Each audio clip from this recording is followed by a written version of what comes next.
Hello guys, welcome back to my channel. তো আজকে আমি যাচ্ছি সাই বাবার মন্দিরে, আর সেটারই ব্লগ তোমাদের সাথে শেয়ার করব। সত্যি বলতে প্রথমে কিছু ঠিকই ছিল না যে আমরা যাব, কিন্তু সকালবেলা দিদুন হঠাৎই বললো যে আজকে ওরা সাই বাবার মন্দিরে যাচ্ছে, তাই আমরাও যাব কি না। আমরা তো ফার্স্টে ভেবেছিলাম যে না, যাব না, কিন্তু পরে কি মনে হলো যে না, আমরাও যাব, কিন্তু দিদুনদেরকে বলবো না। তো যেমন ভাবা তেমন কাজ, এখন তো আমরা চলে এসেছি। আর দেখো, দিদুন তো একদম সারপ্রাইজ হয়ে গেছে আমাদেরকে দেখে, মানে ওরা বুঝতেই পারেনি যে আমরাও আসবো। তো দেখো, দিদুনের এক্সপ্রেশন দেখেই তো সেটা মনে হয় তোমরা বুঝতে পারছো।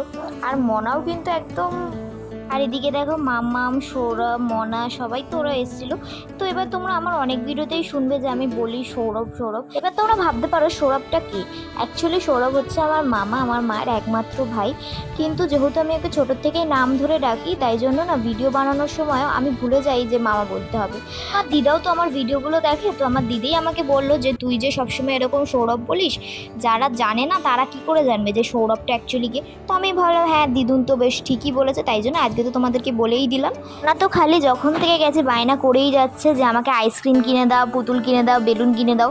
কিন্তু আমরা সবাই নিজের নিজের কাজে, মানে ফটো তোলাতে এতটাই ব্যস্ত হয়ে গেছিলাম যে ওকেই ভুলে গেছিলাম। কিন্তু ওর পিসু কিন্তু ওকে ভুলেনি, মানে আমার বাবা কোন সময় ওর পিসুর সাথে গিয়ে একটা পুতুলও কিনে নিয়েছে।